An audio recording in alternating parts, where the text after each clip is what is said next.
So, Mr. Orbán, welcome to our 观察 Shanghai studio. Thank you very much for having me. I understand you have a very tough schedule coming from Beijing to here. So let's start with two headlines happening yesterday. Number one is our President Xi met your Prime Minister, Viktor Orbán, who is the only state leader from the EU member country. The number two, a lot of attention now went and go for the meeting between your boss and President Putin. So these two headlines, I believe, must spark angers or deep concerns in Brussels. So could you sleep well last night? Of course, much better than the day before, because these were very important meetings from my country's perspective. We understand everything. The world order is changing. A lot of turbulence in the geopolitical system, but the Hungarian position is rock solid for like years, and it didn't change after. We Hungarians, we do believe that the world should remain peaceful, and it requires tolerance, understanding, and communication on all sides, and it requires peaceful trade and cooperation. Instead of decoupling, we need connectivity. So in this regard, the Chinese approach is very important for us, and in this regard, the Russian-Ukrainian war, although the moral side of the situation is black and white, but there is no military solution for this kind of conflict, only diplomatic solution, and the sooner we are able to convince the parties to get back to the negotiation tables and have ceasefire and then long-term agreement, it will be better for the entire world. Yeah, we agree. But the critics in the Western, they already call Hungary as the Trojan horse of China. Are they going to crash your Prime Minister after this visit? Or to impose kind of punishment? We are, the pressure is... Are you don't afraid? Yeah, no, we are not afraid because we do believe that what we are doing is in line with the will of the majority of the Hungarian people. Mm. We are representing the interest of our country. If it requires confrontation, we are ready to take it. We don't want to make confrontation. We are a small country. We just want to survive. Yes. But if confrontation is required based on our national interest, we are ready to do so. In Europe, there is an ongoing debate in connection with the relationship with China. Yes. And it's actually on the top politician level, it's not a decided issue yet. So there are some countries who are arguing in favor of decoupling from China, or they call it de-risking. De-risking, but it's the same actually. There is no difference between the two concepts. Yeah. And the other camp is advocating peaceful trade and cooperation, and it does not see China as a threat, but rather an economic opportunity. Hungary is a very vocal supporter of the second group. Yeah. But not the only one. The problem is now there is no honest policy discussions about this on the European level, just the moral lecturing. Yeah. Declaration of the universal values. Yes, and our concern is that there are some lobbying forces which are having an effect on European policies, like the European Commission started investigation about China EV, the electric vehicles industry without the consent of the member states. So it's like not just the prime ministers and the presidents, they sit down and decided how to deal with China in the upcoming decade, but without the consent of the member states, EU bureaucrats, according to our understanding, acting against the interest of Hungary and some other member states. This is a slippery slope which should be stopped. That's why we have to be vocal. I know it's very hard to understand from China because Europe is like a very complex political structure, but it's an internal fight what we have to take because of our own interests. But this is a positive news actually for our audience, because you say there's two fractions actually fighting in the EU for the ultimate China policy. It's not decided yet. Yes. This is the first time I heard from you, because all we hear from the mainstream media in Europe seems the de-risking strategy already adopted by the EU bureaucrats, you say, yeah? Yeah. And they will impose to the member states. And especially the Germany, where I studied for more than 10 years, they seem also try to forget this de-risking strategy. You know, it's like defending the economic interest of Europe. It's one thing, but starting a hostile procedure without any kind of prior consultation with China is another thing. I mean, if there is a problem, there should be a platform there where European leaders and Chinese leaders sit down and discuss issues based on mutual trust. Because we are entering to a circles, like if Europe is introducing any measures against Chinese companies, then I think it's obvious that China will introduce countermeasures against European companies, and then we enter into a slippery slope where we will end up with complete decoupling, which is against the interest of our continent. I think it's not decided. Things changed rapidly in the last 3 years. China is not so much present in Europe as it used to be. Because this the COVID zero. Because of the COVID zero lockdown policy. Yeah. And it should come back and return and engage in deep and honest conversations with the Europeans. And then I think the European interest is obvious. If we sign up for only a Western market, which has not enough economic power compared to the world economy, the demography, it's obvious, like we're talking about 1 billion people compared to 7 billion people as the rest of the world. And the entire China, it's a 1 billion market. 1.4 billion. It's a more than 1 billion market. So it's like we need each other. This kind of dependency, it created in the previous decades win-win scenarios. Why we should give these things up? And the BNI, the initiative actually represent such a interdependency and such a mutual win-win situation. As you described. But tell our audience what most impressed you in the last 2 days when you spent time with your Prime Minister to attending this important conference.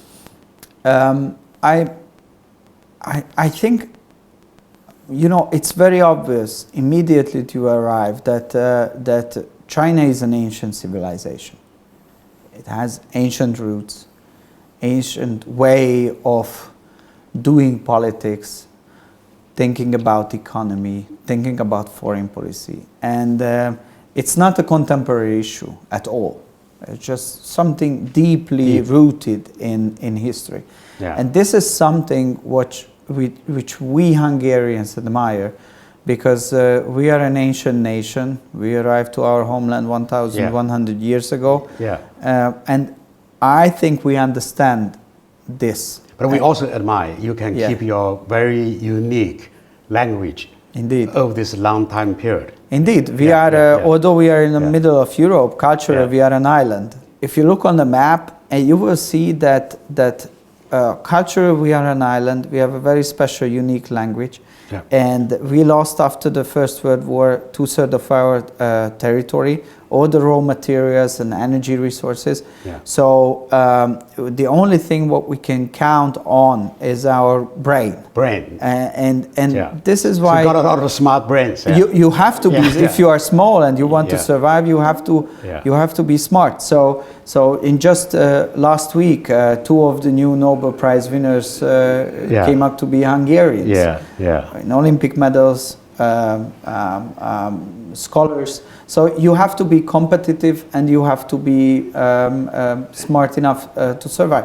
So this is our strength, and that's why I think many foreign companies also choose Hungary to come and invest there. People in China know very well the famous scientist Qian Xuesen, who studied in the U.S., and his actually mentor professor is von Kamen, who is also from the Budapest there. Yeah. Many Chinese people may not be so familiar with the fact how important Hungary means to China in the recent history. Yeah, let me give some facts. Actually, back to 40 years ago, in the 1970s and 1980s, the Hungarian economist János Kornai was a very, very known name in China. Yeah, because the mixed economic model of Hungary was actually studied thoroughly by Chinese economists, and it's actually had a huge impact in the whole reform debates, how China economy should be reorganized during the 1980s. This is one factor back 50 years ago. Yeah. And we also saw, and which was a great success. Well, a great success, yeah. This is my experience, my second experience, that what you achieved in the last 40 years, it's just amazing. Yeah, and also I remember Cornell went to the U.S. university to teach, and also educated very smart professors in the economics, and they also then educated the young generation of China economists. Interesting, yeah, interesting history in cycle. And then in 2012, Prime Minister Orban announced this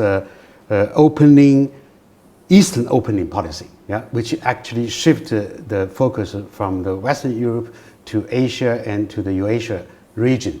Yeah, and this also echoed, actually 2 years later, President Xi called the Silk Road, New Silk Road. So people meet there. Yeah? Yeah. And this incident interesting.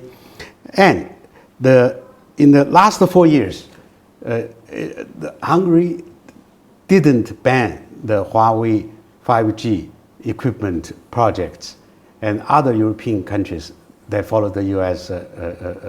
Ruling, they did. Yeah.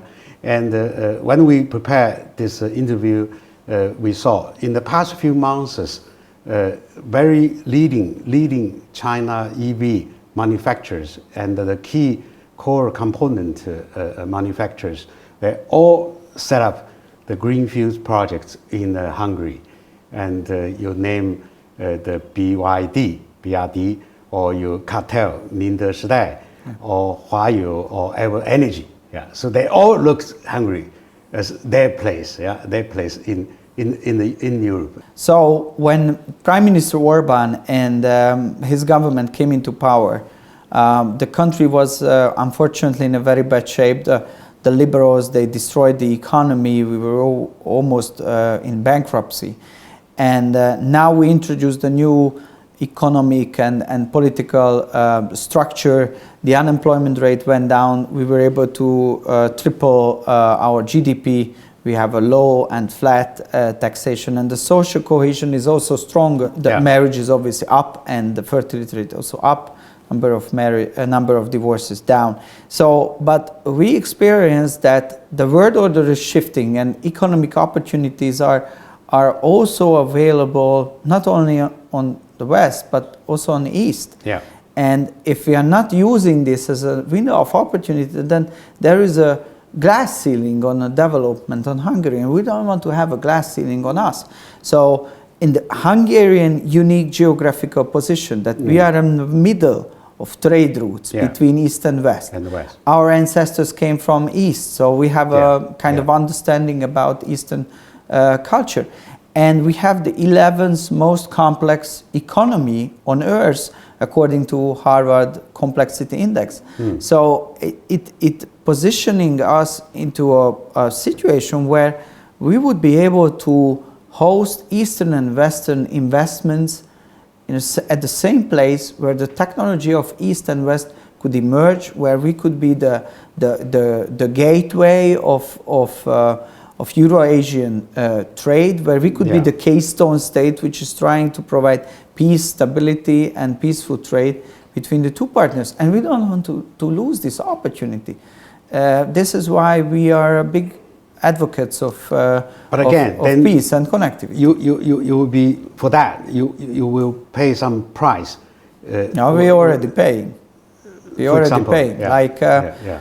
in the EU system. EU system, yes. Yeah. In the EU system, there, according to the treaties, there is some kind of methodology of distribution of the EU funds. EU funds, yeah. And it should be an automatization, but they are blocking our access to the money. Yeah. And even in connection with the United States, they are cancelled the tax agreement between USA and Hungary. The double taxation avoidance agreement. Yeah, yeah. In the meantime, there is still an agreement between Russia and the United States, but no agreement anymore between USA and Hungary. So it has a price. Yeah. But we don't want to fight with anybody. We want to have a good relationship with everybody. But this is the only way to achieve our national goals, and we would be very happy to deepening our cooperation with everybody who do respect this. When we prepare this interview, our team actually found an interesting interview last year you have done with the Robin Report in the Miami, where actually you described in Hungary you have a more balanced media landscape, more freedom for the speeches. Yeah. Then you have also using this you have a possibility to allow rational debates with your counterparts. Yeah. Yeah. Which we don't see now in Europe and in other countries or in the US. Yeah. So it's all very, how can I say, heated confrontation. Yeah. It's no place for the rationals. Is still, I want to ask you, this rational debate space still exists? Yeah, of course. I mean, I think United States, especially since the introduction of new type of media platforms, which are challengers of the mainstream media, yeah. There is again a kind of discussion, but not inside the platforms, but in between the different platforms. In Europe, the problem is that the mainstream media is still very strong, and it pushes the mainstream narrative forward. Yeah. It's not providing any kind of space of strategic discussions. Like there are just small debates about non-important minor policy issues, but honestly, many of the governing parties and the opposing parties are saying the same on the most important civilizational or geopolitical issues. This is not something which is good for democracy. Actually, this is bad for democracy. Yeah. Narrow their. Yes, you need to have an alternative. You need to There's be no able, alternatives there. And you know there are serious questions going on, geopolitical questions, questions of peace and war, of where Europe should head, migration, gender ideology, economic competitiveness, as these things should be discussed. Because if it's not discussed publicly, then who is going to decide that? In other structures, in other civilizations, probably a smaller level of public discussion, it does not lead actually to bad governance. Because there are other ways to discussing strategical issues.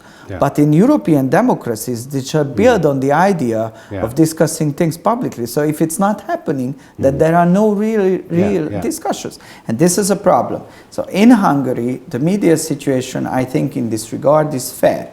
Because you can see extremely hostile opinions towards the government policies. They are strong, they are visible, they are also followed by pro-government voters. But there are some other media platforms who are, I would say, more governmental friendly. And there is an open public debate, and people can decide freely which direction to go. I'm more optimistic about that this kind of methodology will provide longer term of success than the other. Okay, can I follow up one question regarding this aspect? Yeah. Yes. So in 2021, we see there's the large group of Hungarian people in Budapest. They took the street and to protest against the Fudan European campus plan, and then to put this plan into the installment. So my question is, after this event, is it possible to actually organize rational debates? And what happened?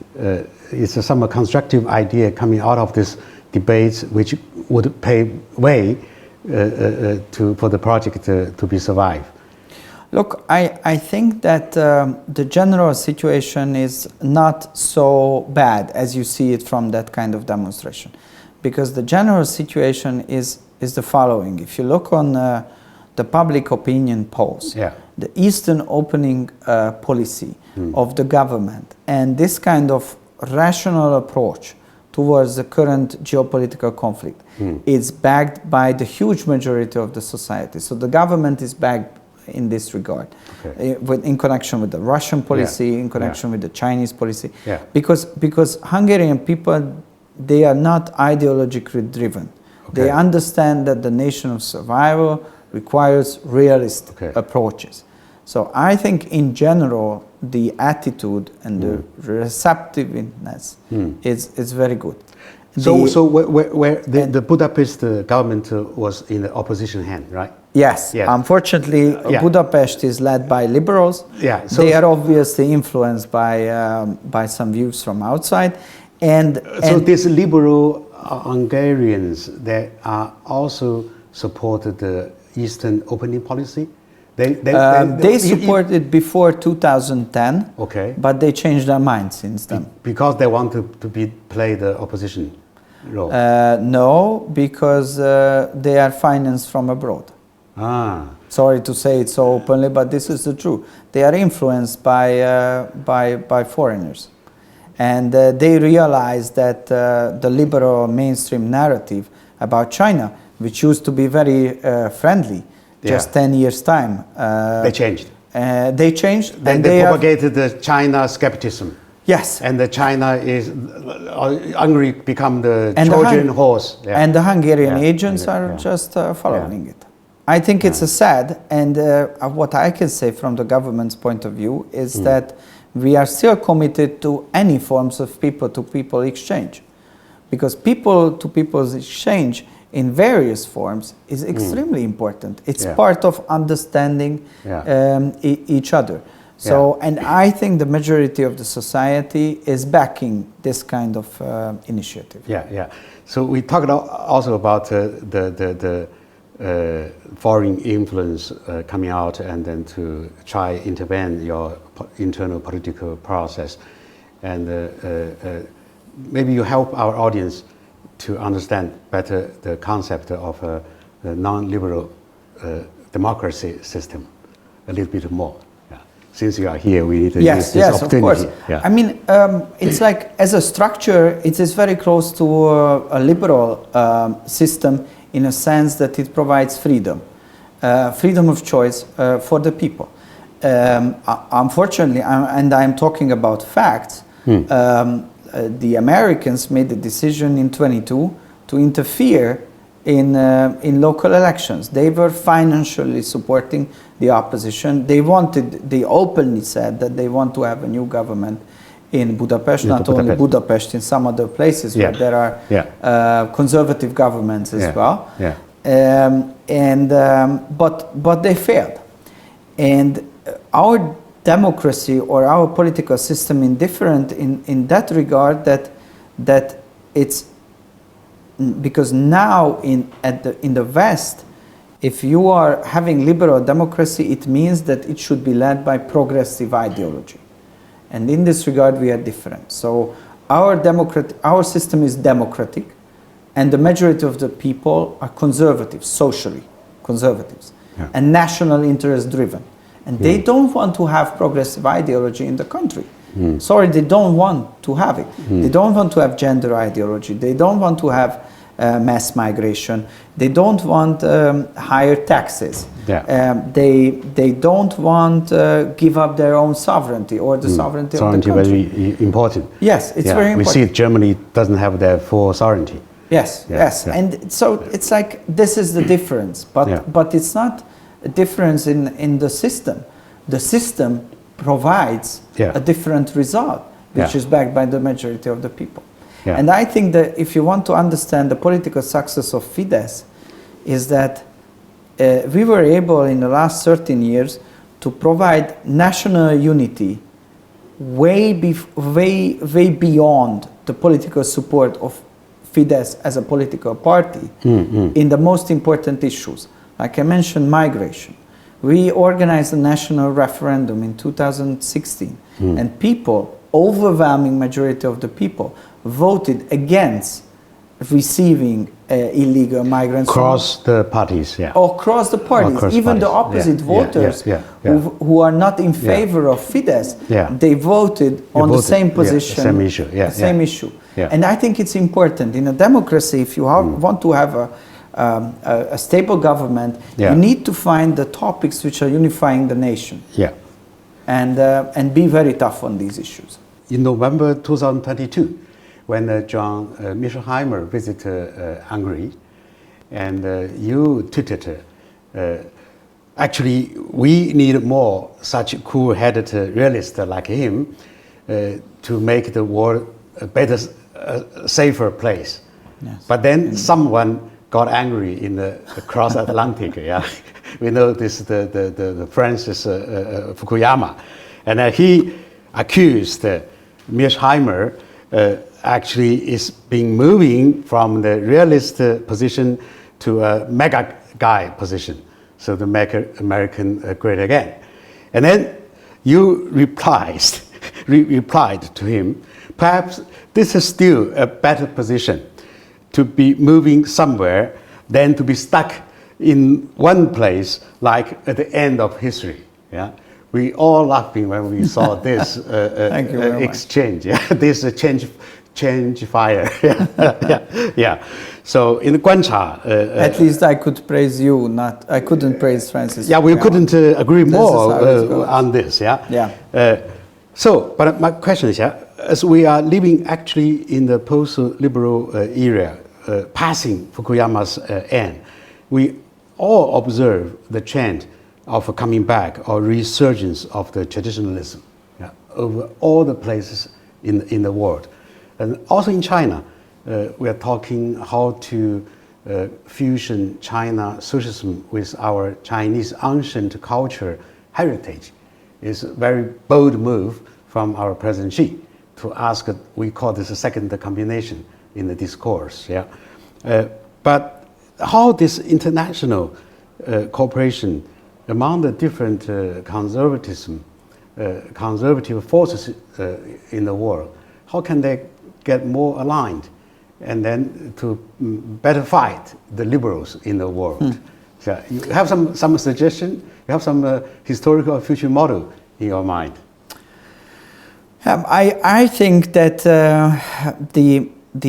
it's difficult to organize. No, right? Very difficult. It's very difficult because for liberals to agree 100% on everything with each other, it's very simple.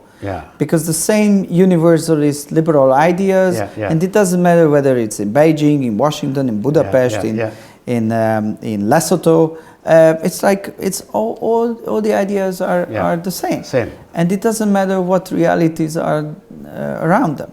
The problem is that these universal values cannot fit to the local environment, and then it's causing destruction.